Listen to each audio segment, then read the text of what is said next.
Good morning, Bitcoiners. Welcome to Bitcoin for Mere Mortals, the channel where we're going to talk about Bitcoin, cryptocurrencies, technology, and the future. Bitcoin for Mere Mortals is also a book. This is the book in physical form. I also got it in Spanish, in case you want to read it in Spanish. Bitcoin para pobres. This book, I can give it to you for free if you follow me on Twitter and retweet this video. Bitcoin, here we don't give financial advice, and we give education and entertainment. Okay, let's have a look at the markets. What's happening today is not nothing much is happening.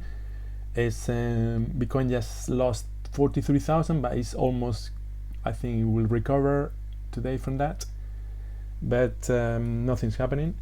Still, I think it's bank holidays in the US, so I don't expect any big news today. And the rest of the market is flat, almost the same as Bitcoin, apart from a few exceptions. Mainly with Cardano. Cardano is been going up for in the last 7 days. It's gone up 30%, which is good. And we have news about Cardano. We'll talk about Cardano in a minute. Okay, what else we got here? Fear and greed is in 22, still in extreme fear, a little bit less than yesterday, but still extreme. Extreme fear means buy Bitcoin. This is the time to buy. Right, go here. Some news in Spanish, but I'm sure you can understand.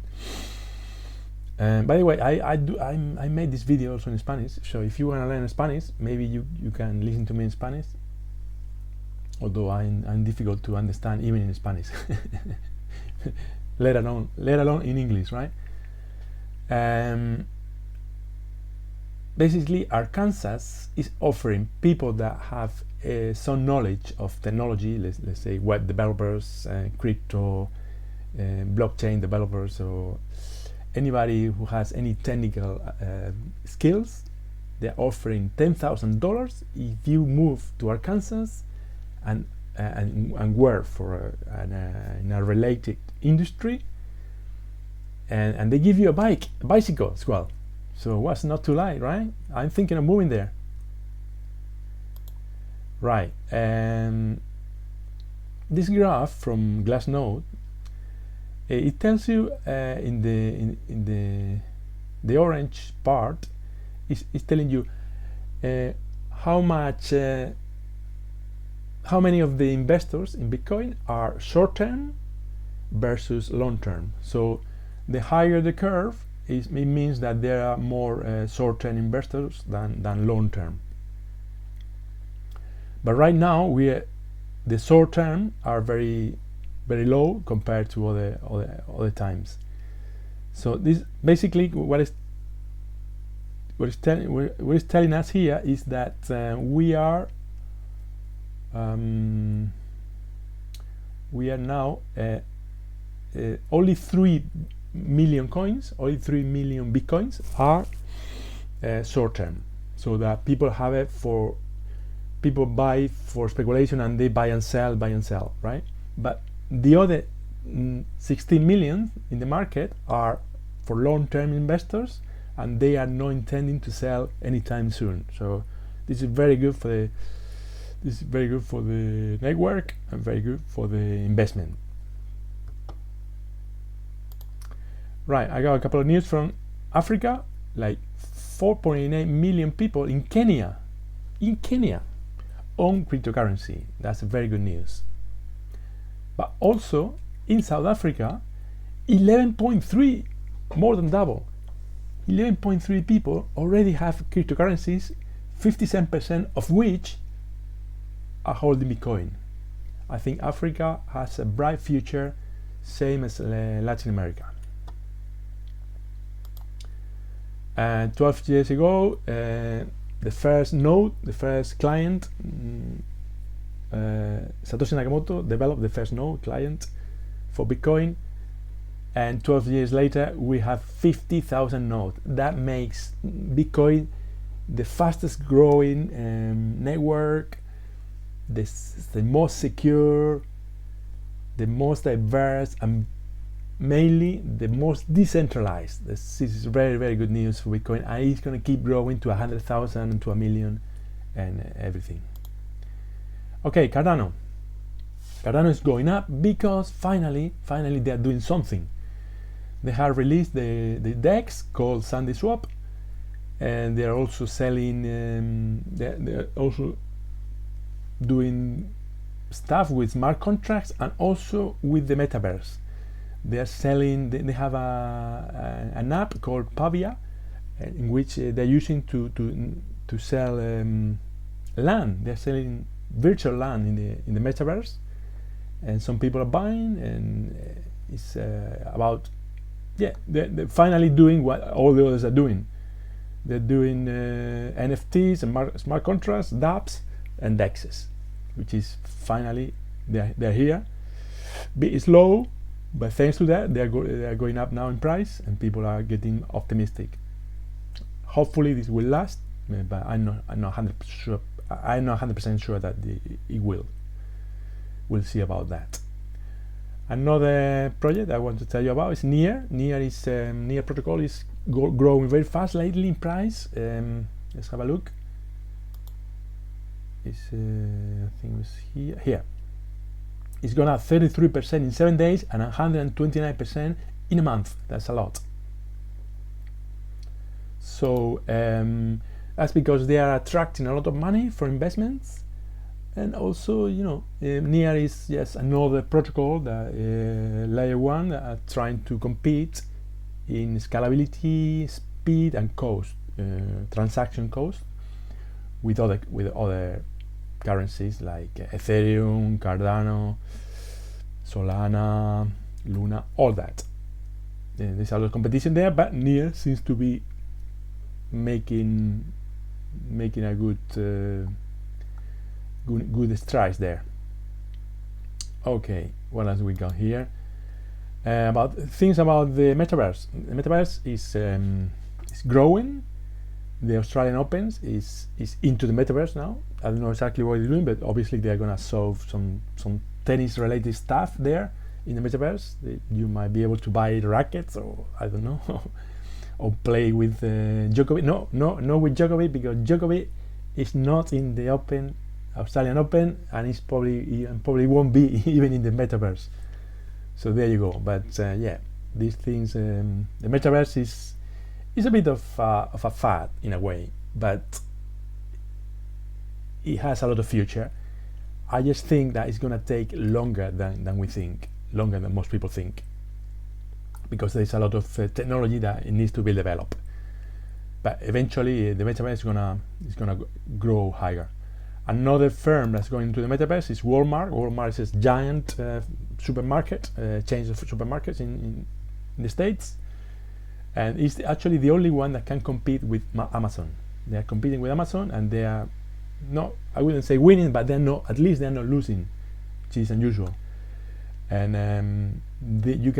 I've seen videos that you can actually go to a virtual supermarket in Walmart and buy stuff there and interact. Again, this is the future, but it's not quite ready yet, but this is good news for the metaverse. What else? Some people don't realize, I think most people don't understand this, that technology is exponential. Google, Amazon, the internet, smartphones, Apple, almost everything,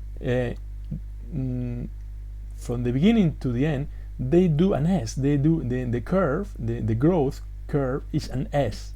It's like this. During the infancy, there is very little development. Everything looks flat, and this is people don't think this is never gonna take off. That happened with the internet. I remember people saying that the internet was never going to take off, and then they said that with digital photography, and then they said that with the smartphones. But they were wrong. They were wrong, because technology is exponential, and during the infancy you might lose patience, but eventually it's gonna pick up. So And that's exactly the same what's happening with Bitcoin. Bitcoin has gone through the infancy already, and we are now around here at the beginning of expansion. So even though now we've been flat for the last 3 months or so, don't worry, because we have all this to look forward to. So same as Google, says Amazon was stagnant for years. People didn't understand how it worked. People didn't see the future in online shopping. It was online shopping. I go to the shop and I buy my. Why do I need that? Well, look at now. Do you order things in Amazon? Exactly. Technology is exponential, and there's an S-curve. If you don't understand this, you don't understand the future. That's simple as that. Let me tell you a thing that happened with Jeff Bezos at the beginning, in the 90s or beginning of the 2000s. He was trying to convince investors and VCs and all that to invest in Amazon, and he was explaining, we're gonna try to do online shopping, and right now we're selling books, but we're gonna expand to other products and services and this and that. And you know what was the most asked questions by investors that theory were really good about technology and all that? They say, what is the internet? They were asking Jeff Bezos, what is this thing you call internet? Well, I hope they found out on time before they go broke, you know, because if you didn't invest in the internet or anything related with internet in the 90s, then you went bust. Basic as that. So yeah, remember that. Eventually we'll reach a maturity stage in which Bitcoin will be more stable. It could be around 1 million. Some analysts say it could be 10 million, or it could be even higher. But just remember, when you think that Bitcoin is stagnant, remember the S-curve. You have to be patient. Right, and this is an article about Lynn Alden. She's a lady that is an expert in economy, financial assets, cryptocurrencies, gold, and she's very, very good analyst. I recommend you follow her. And she's she's answering this question. There is a worry about Bitcoin when Bitcoin gets to the maximum supply of Bitcoin will be 21 million. So, and it will reach that supply in 2140. So still a long time. We will I don't think we'll be around by that time. But some people worry when most coins have been already mined.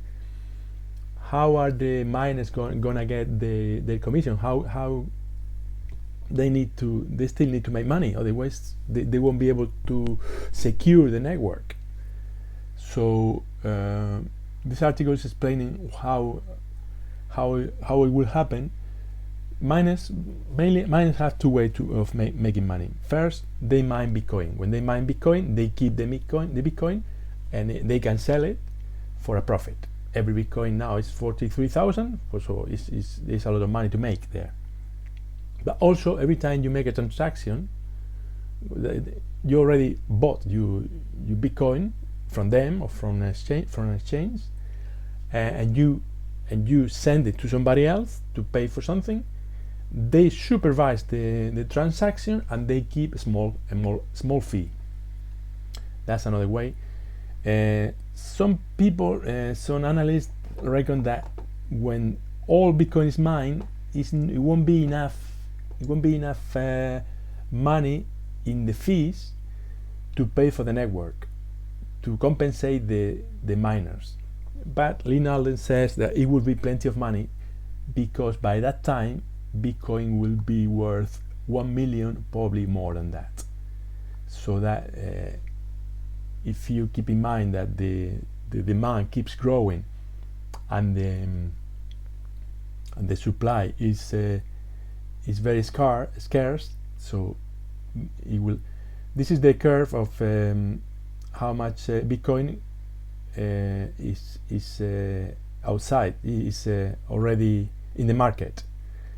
2014, 2140 would be 21 million, but now we are around here, so 90% is already mined. And this is the inflation curve that goes down. Right now they are releasing 900 coins every day, and in 2024 it will go down to 450 and then 225 and so on until inflation will get to zero. So just by these two curves you can expect the price to go up exponentially to 1 million, 10 million, or even higher. And that will mean that the fee, which is a percentage of the value of the Bitcoin, will be plenty to keep the miners happy and properly compensated, and the network will be secure. This is according to Alin Lin, and I agree with her. Okay, yes, and another reminder is that the dollar has an infinite supply, so its value goes to zero. Bitcoin has a finite supply of only 21 million, and its value goes to infinite. Because when you divide infinite by 21, the result is infinite. Right, and today I wanted to talk about TVL, total value locked. When you are trying to guess or do some research about which other projects apart from Bitcoin are worth investing in, one of the main parameter is market cap, market capitalization. The bigger the project, the safer it is. The more secure, there's more money there, there's more investors. So if you stay in the top 20, top 50, you are pretty safe, I think. But apart from that, the total value lock means how much of that money, how much of the market cap is being invested into the network and locked. What do they mean by locked? Locked is when you stake some coins like Ethereum or Solana or Polkadot, that stop being liquid, that it stays in a different pool, and in that pool is, let's say you have to do an effort to take it out from that pool and then sell it. So that money there is more stable and makes the network more stable and more secure. So the